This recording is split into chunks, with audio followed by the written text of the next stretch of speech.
My favorite sister ignored me my whole life and cheated on her husband, but when I exposed her in front of the entire family at a barbecue, her perfect life collapsed, and my parents lost everything. I'm 29 years old.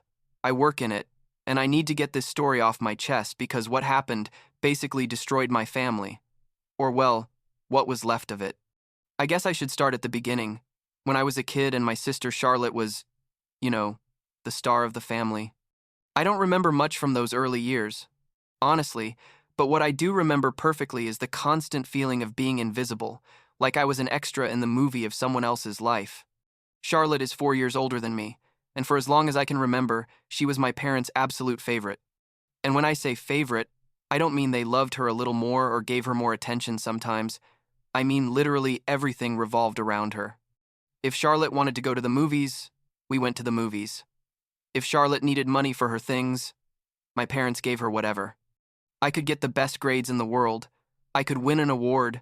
I could do whatever, and my parents barely looked at me.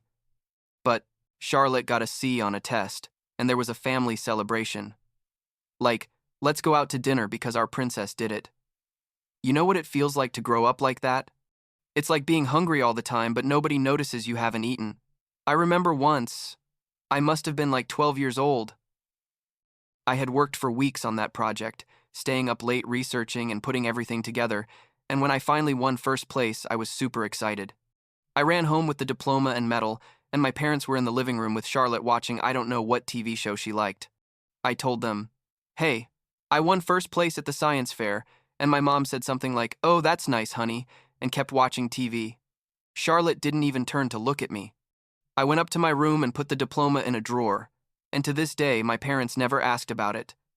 But 2 weeks later, Charlotte did a mediocre presentation in her theater class, and my parents invited the grandparents and aunts and uncles to go see her. That's how everything was, basically. I grew up with that dynamic, and obviously it affected me. I became quiet, resentful, like that kid who sits alone at lunch, not because he doesn't have friends, but because he's already learned that asking for attention doesn't work. Charlotte, on the other hand, became increasingly spoiled and manipulative.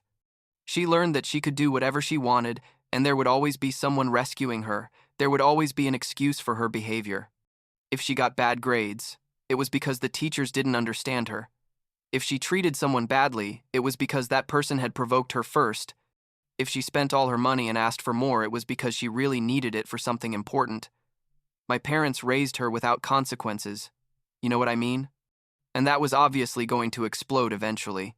But nobody wanted to see it. When I was 18, I went to college in another city. It was liberating, honestly. I could finally be myself without the constant shadow of my perfect sister. I studied computer science, made good friends, started dating girls, all normal stuff. Around that time, I met Rachel, my now wife, though back then she was just a cute girl from my programming class who helped me with a project and who I started having coffee with after classes. Rachel was completely different from my family. She was genuine and sweet and really cared about what I thought or felt. We started officially dating like 6 months after meeting, and from the beginning she noticed I had a weird relationship with my family. I didn't talk much about them, avoided going home for the holidays when I could make up excuses, that kind of thing. Charlotte, meanwhile, kept living her spoiled princess life. She graduated with some communications degree, got a job at an advertising agency. Obviously, my parents knew someone who knew someone. And when she was, like 26, she met Jacob at a friend's wedding. Jacob was, and still is, I guess, a good guy. He worked as an accountant, was responsible, mature, like that man who has his life together and knows what he wants. Honestly, I never understood what he saw in Charlotte, but well, I guess she can be charming when she wants to be. They got married like a year and a half into dating. There was a huge wedding that my parents paid for. Almost entirely I went but felt like a random guest. Nobody really talked to me. And Charlotte moved with Jacob to a nice house in the suburbs. For a while everything seemed calm.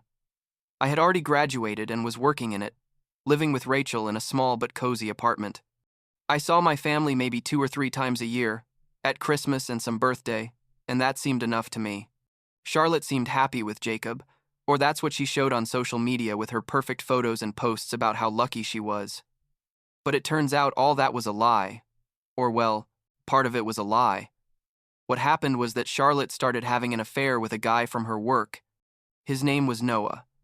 And according to what I found out later, he was one of those guys who seem super charismatic and fun, but are actually toxic and manipulative. Charlotte and Noah started their thing like a year after she married Jacob, and they kept it secret for months. I had no idea about any of this. Obviously, because Charlotte and I basically had no relationship beyond seeing each other at awkward family gatherings where she monopolized all the conversation, and I sat in a corner wishing I was anywhere else. I found out about the affair completely by accident. Turns out Charlotte had left her laptop at my parents' house after a family dinner, and my mom asked me to stop by and pick it up because I lived closer and bring it to her when I visited that week.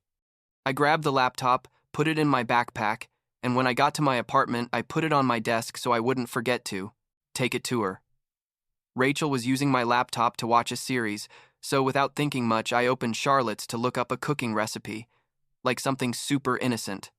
The laptop didn't have a password, Charlotte's first mistake, and when I opened it, it loaded directly into her messages because apparently she had been chatting with someone before closing it. And there they were. Messages and messages between Charlotte and this Noah guy. They weren't just normal office messages, they were explicit messages, sexual, making plans to meet at hotels, talking about how boring Jacob was and how exciting their thing was. There were photos too. Photos that definitely weren't appropriate. I sat there, staring at the screen, unable to believe what I was seeing. Part of me thought about closing the laptop and pretending I never saw anything, but another part of me, the part that had been ignored and belittled all my life, felt something different. I felt anger, honestly. Anger because Charlotte could have everything: a good husband, a good life, our parents' unconditional love, and still it wasn't enough for her. She had to ruin everything because she had always been able to do whatever she wanted without consequences. Rachel came home from work and found me still sitting in front of the laptop. I told her what I had found, and she was just as surprised as I was. She asked me what I was going to do, and honestly, I didn't know. I was up all that night thinking, should I tell Jacob? Should I confront Charlotte? Should I just ignore it and move on with my life? But I couldn't ignore it. Because even though Charlotte and I weren't close, Jacob didn't deserve this. Nobody deserved this. I decided to save evidence first. I took photos of the messages with my phone, saved some screenshots, that kind of thing. I didn't know exactly what I was going to do with that information, but I felt I needed to have it. I returned the laptop to Charlotte a few days later, and she didn't even thank me properly, just grabbed it and left. Typical. Things got really tense like a month later, at a family barbecue my parents organized. Jacob was there, Charlotte was there, and surprisingly, Noah was also there because Charlotte had invited him, saying he was a friend from work who had just moved to the area and didn't know anyone. My parents, being who they are, welcomed him like he was part of the family. I brought Rachel, and from the moment we arrived, I could see something was off. Charlotte and Noah looked at each other with that intensity people having an affair have, and Jacob was completely oblivious to everything, serving burgers and being the good husband he always was. Noah, like that arrogant idiot who thinks he's untouchable, started flirting with Rachel in a super inappropriate way.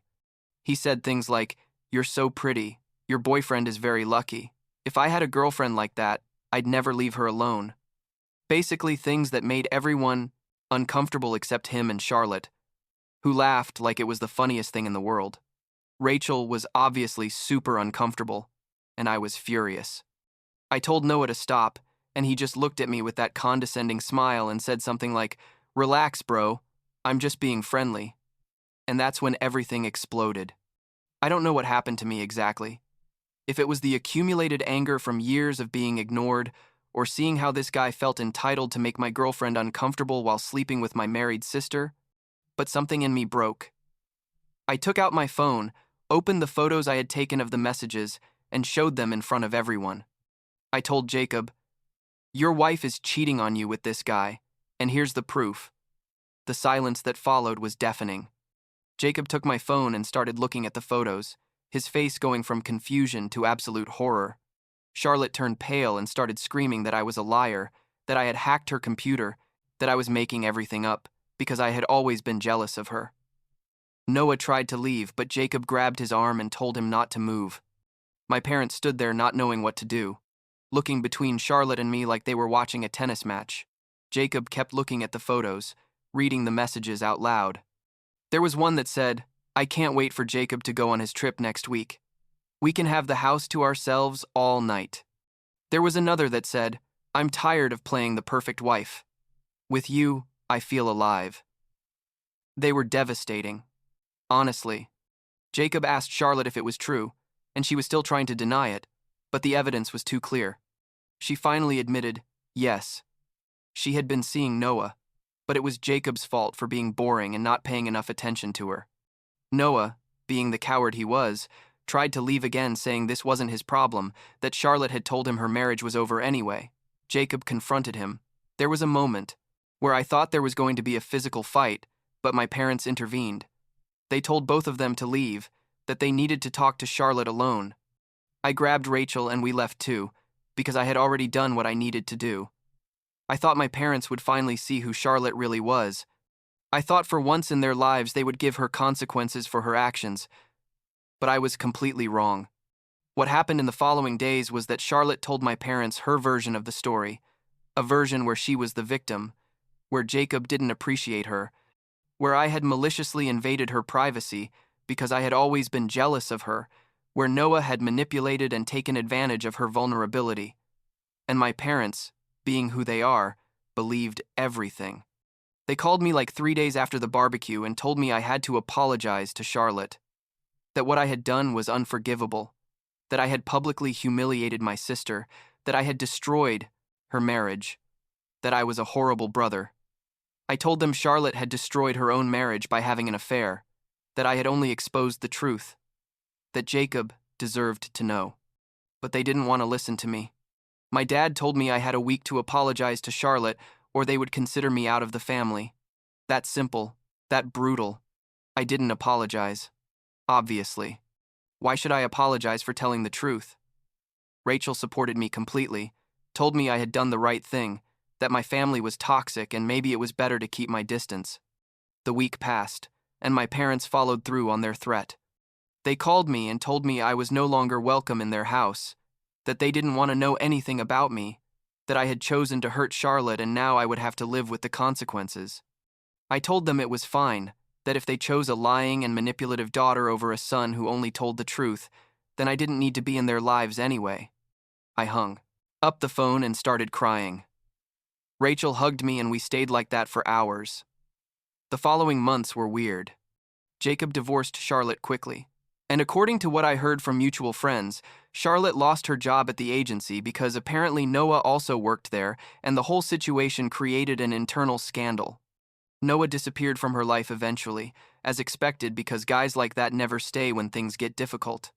Charlotte moved back in with my parents, who welcomed her with open arms and told her everything would be fine, that she hadn't done anything wrong, that the world just didn't understand her. Rachel and I decided to make a big change. I applied for jobs in other states, looking for a fresh start away from all that toxicity. I got a good offer at a tech company like 1,000 miles from where I grew up, and we moved. It was hard at first, leaving everything behind, but it was also liberating. I could finally live my life without Charlotte's shadow, without my parents' constant disappointment. Rachel and I adapted well to the new city, made new friends, built a life that was ours. About a year after moving, I proposed to Rachel. It was something simple, in a park we liked, without big ceremony or anything elaborate. She said, yes, obviously, and we got married 6 months later in a small ceremony with only our close friends. I didn't invite my family. Honestly, I didn't even tell them I was getting married. Rachel has a big, loving family, and they welcomed me like I was their own son. Her mom told me once that she saw me as the son she never had, and that almost made me cry because nobody in my blood family had ever made me feel that loved. The next 2 years were good. I worked. Rachel worked as a graphic designer. We had our apartment. We traveled occasionally, like a normal, happy life. I didn't think much about my family. Occasionally I wondered how they were doing. If Charlotte had fixed her life, if my parents ever... I wondered about me, but honestly I was at peace with everything. I had accepted that some families are just toxic and that distancing yourself was the healthiest thing. And then, like 3 years after moving, something completely surreal happened. Rachel and I were driving home after shopping, and we decided to stop at a McDonald's to get something to eat because we were too lazy to cook. We went to the drive-thru, and when we got to the window to pay, the person there was Charlotte. I froze. She recognized me immediately too, and her face went through like 5 different emotions in 2 seconds. Surprise, shame, panic. I don't know what else. I didn't know what to say. She didn't either. She just handed me the food without saying anything. I took the bag, and I left. Rachel couldn't believe what had just happened. "That was your sister?" she asked me, and I could only nod. We got home, and I couldn't stop thinking about it. What was Charlotte doing working at a McDonald's? What had happened in these 3 years? Part of me didn't want to know, but another part was curious. Like 2 days later, I got a text message from an unknown number. It was Charlotte. I don't know how she got my new number. Maybe she had it saved from before or looked it up somehow. The message said something like, "Nathan, I need to talk to you. Please, can we meet?" I was tempted to ignore it, but after talking it over with Rachel, I decided to respond. I told her we could meet at a public cafe. Nothing private, nothing emotional. She agreed. We met at a Starbucks near my house. Charlotte looked different, older, tired. She wasn't wearing makeup. Her clothes looked worn, and she had this defeated expression I had never seen on her before. We sat down, and there was an awkward silence for a few minutes. Finally, she started talking. She told me her life had fallen apart after the divorce, that she lost her job, that Noah had used and discarded her, that she had tried to rebuild her life, but everything went wrong. She told me she had ended up in this city because Noah convinced her to move here with him, to start over, but that he had abandoned her after a few months. She was working at McDonald's because she couldn't get anything better with her ruined resume and no references. I asked her about our parents. Her expression changed, got even more tense. She told me she wasn't talking to them, that she had had a huge fight with them, and that they had basically disowned her too. She didn't give me many details at that moment, but she seemed genuinely distressed.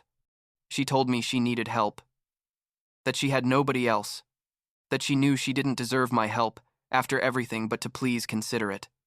Honestly, I didn't know what to feel.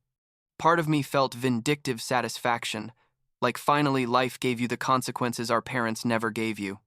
But another part of me, the part that isn't completely broken by years of family rejection, felt pity. I told her I needed to think about it and left. I talked with Rachel all that night. She told me the decision was mine, that she would support me in whatever I decided to do, but that I should protect myself first. I decided to investigate a little before doing anything. I called some contacts I still had in my hometown, people who might know what had happened with my family. What I discovered was worse than I imagined. Turns out Charlotte, in one of her most manipulative moments, had convinced my parents to sign the house over to her name. She told them it was for tax reasons or something like that a lawyer friend of hers had told her it was beneficial for them to do that. My parents, blindly trusting their perfect daughter as always, signed everything without consulting anyone else. And then Charlotte, with Noah as her accomplice, sold the house. The house where we grew up, where my parents had lived for almost 30 years. She sold it without telling them anything, and took all the money. When my parents discovered what had happened, it was too late. Charlotte and Noah had already disappeared with the money, and legally there was nothing to do because technically the house was in Charlotte's name. My parents were left with nothing. They had to move to a tiny, run-down apartment, basically living off their pension, which wasn't much. All their equity, everything they had built, had been stolen by their favorite daughter. And when they confronted her, Charlotte told them they deserved it for pressuring her so much all her life, that it was her compensation for years of impossible expectations, a whole series of twisted justifications that only someone like her could invent. They disowned her right there, told her they never wanted to see her again. When I found out about all this, I was in shock. My parents had lost everything, and the irony was brutal. The daughter they gave everything to, the daughter who never had consequences, had taken the last thing they had. And I, the son, they threw away for telling the truth, was now the only son they had left, though they didn't know it yet. I met with Charlotte again. I asked her directly about the house. She got defensive immediately. Told me I didn't understand, that our parents were controlling and she had only taken what was rightfully hers. I told her that stealing your elderly parents' house wasn't taking what's rightfully yours, it was being a horrible person.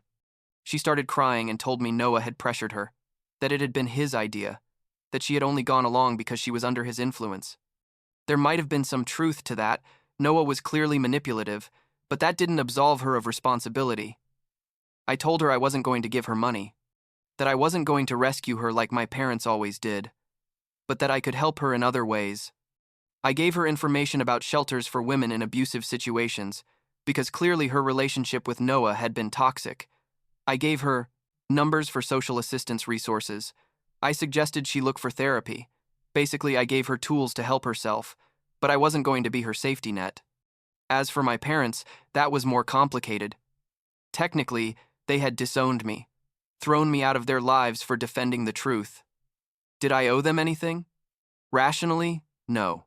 But I couldn't just ignore that they were in a horrible situation because they had been betrayed by the daughter they always preferred over me. The situation was complex and full of conflicting emotions. I decided to write them a letter. I told them I had found out what Charlotte had done, that I was sorry they had gone through that. I didn't apologize for the barbecue thing because I still think I did the right thing, but I told them that if they needed help or someone to talk to, they could contact me. I gave them my new number and email address. I sent the letter and waited. About 3 weeks passed before they responded. My mom called me one night. The voice sounded different, older, more tired. She told me they had received my letter, that they didn't know I had found out about Charlotte. There was a long silence, and then she said something I never thought I'd hear from her.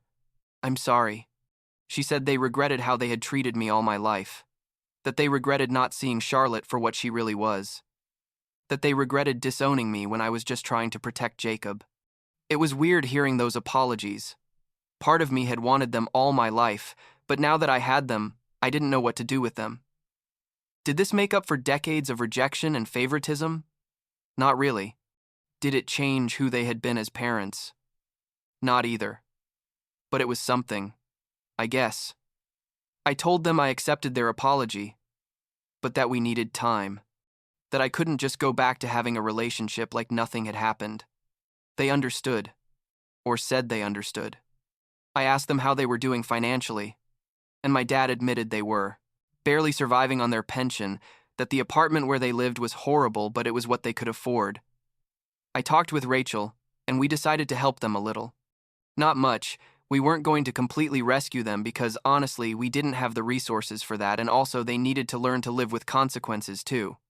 But we sent them enough money so they could move to a better apartment, something safer and more dignified.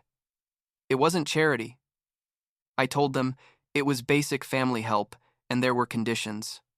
The condition was that they go to therapy, that they work on understanding why they raised Charlotte the way they did, that they recognize their role in creating the monster she became. They accepted. I don't know if they're really going to change, or if they're just accepting because they need the money. Time will tell. We've had some conversations since then, occasional video calls where they talk about how they are, ask me about my life, get to know Rachel a bit more. It's strange and still very awkward, but it's more than we had before. As for Charlotte, I haven't talked to her again since I gave her those resources.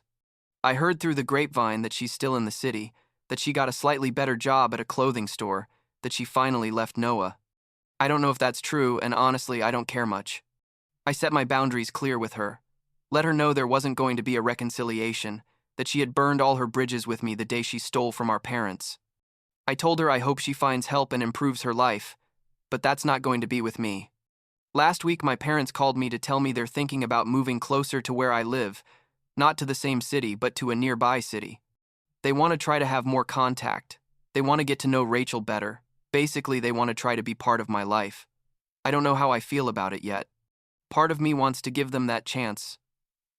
Part of me thinks it's too little too late. Rachel tells me to take the time I need to decide, that there's no right or wrong answer. I guess the conclusion from all this is that favoritism and raising someone without consequences eventually destroys everyone. Charlotte destroyed her marriage, her career, her relationship with our parents, and basically her entire life because she never learned that actions have consequences. My parents lost their house, their stability, and almost lost both children for not being able to see beyond their blind adoration for their favorite daughter. And me, well, I lost years feeling like I wasn't enough, that I was never going to be as good as my sister, carrying that weight of rejection. But I also found something good in all this. I found Rachel. I found my own life away from the toxicity. I learned to set boundaries. I learned that I don't need approval from people who never really saw me. Am I completely at peace with everything? No, honestly. There are still days when I wonder what would have happened if my parents had treated me with the same love they gave Charlotte, if things had been different. But I'm in a better place than 3 years ago, that's for sure. And maybe someday I can have a decent relationship with my parents, a relationship based on mutual respect and recognition of past mistakes. Or maybe not. I don't know yet. But I know that this time I'm going to make that decision on my terms. Not because I need them, but because I decide to give them that chance. If I decide to do it,